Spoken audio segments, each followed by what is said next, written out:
Hi friends, ఎలా ఉన్నారు? అందరూ బాగున్నారని ఆశిస్తూ మరో వీడియోతో మీ ముందుకు వచ్చింది మీ అమరావతి ప్రస్థానం టీం. ఏంటి నీళ్ళు, ఏదైనా స్పెషాలిటీ ఉందా అంత ప్రత్యేకంగా చూపిస్తున్నారు అనుకుంటున్నారా? ఏమీ లేదండి. నిన్నటి వీడియోలో మన ముఖ్యమంత్రి నారా చంద్రబాబు నాయుడు గారు రాజధాని అమరావతిలో కొనుక్కున్న ఇంటి స్థలం గురించి చెప్పుకున్నాం కదా. అప్పుడు E6 రోడ్డు గురించి చెప్పుకున్నాం, గుర్తుందా? వెలగపూడిలో ఉన్న ప్రస్తుత సచివాలయం వెనుక వైపు నుంచి హైకోర్టుకు వెళ్లే E6 రోడ్డు పక్కనే సీఎం గారు స్థలం కొన్నారని, ఈ రోడ్డును గతంలో కొందరు దుండగులు తవ్వుకుపోయారని, అక్కడ ఇప్పుడు చెరువే ఉందని, ముఖ్యమంత్రి గారి ఇంటి శంకుస్థాపన సందర్భంగానైనా వేస్తారో లేదో చూడాలి అనుకున్నాం. గుర్తొచ్చిందా? ఆ రోడ్డు గురించే ఈ వీడియో. ఇప్పటి వరకు మీరు చూసిన నీళ్ల చెరువే ఆ E6 రోడ్డు.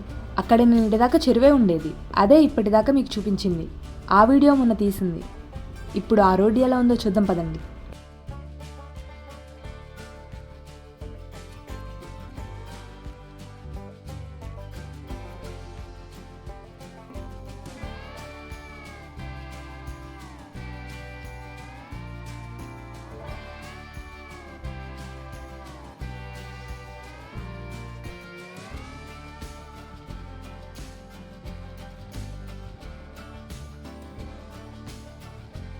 ఇప్పుడు కొత్తగా వేస్తున్న ఆ రోడ్డు మీదే మనం వెళ్తుంది.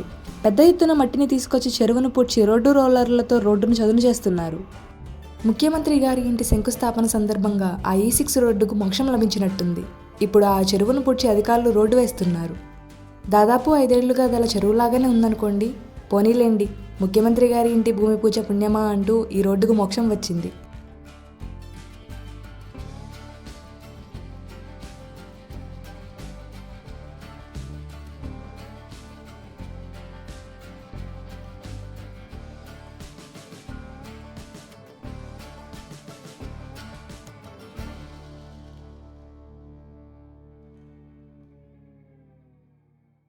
అదిగో అక్కడ పెద్ద పెద్ద మోటార్లు పెట్టి నీళ్లు తోడుతున్నారు, కనిపిస్తుందా?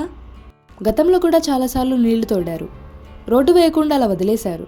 దీంతో చేసేదేముంది, నీరు దాని పని అది చేస్తుంది. నీరు పల్లమెరుగు అన్నట్లు ఆ గుంతల్లోకి మళ్లీ నీళ్లు వచ్చేసేవి.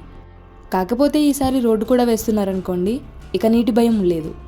సీఎం గారు ఈ స్థలం కొన్నప్పుడు ఆ స్థలాన్ని ఒకసారి చూసుకుందామని ఆయన సతీమణి నారా భువనేశ్వరి గారు ఆ మధ్య ఇటువైపు వచ్చారు. తీరా చూస్తే అక్కడ ఈ చెరువు కనిపించింది. కారు వెళ్లే అవకాశం లేకపోవడంతో మందడం, వెలగపూడి, నేలపడులో ఉన్న హైకోర్టు మీదుగా దాదాపు ఒక 8 కిలోమీటర్ల చుట్టూ తిరిగి వెళ్లారు. అదే ఇటు నుంచి అయితే 1 కిలోమీటర్ వెళ్తే సరిపోయేది. ఏమైతేనేమి, రోడ్డు వేశారు కదా, ఇక వాళ్ళకి ఆ బాధ ఉండదు. పనిలో పనిగా వాళ్లతో పాటు రాజధాని గ్రామాల ప్రజలకు, మనకి కూడా కష్టాలు తప్పినట్లే.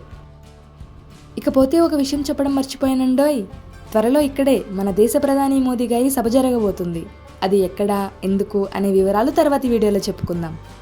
అప్పటి వరకు సెలవు మరి. వెళ్ళబోయే ముందు నాదో రిక్వెస్ట్ ఉంటుంది తెలుసుగా, తప్పదు మరి. వీలైతే ఒక లైక్, కుదిరితే ఒక షేర్, ఆ పోనీలే పాపం అనుకుంటే ఒక సబ్స్క్రైబ్. అంతే. మీరు చేసే ఒక చిన్న క్లిక్ మాకు ఎంతో సంతోషాన్ని ఇస్తుందని మాత్రం మర్చిపోకండి. Thank you.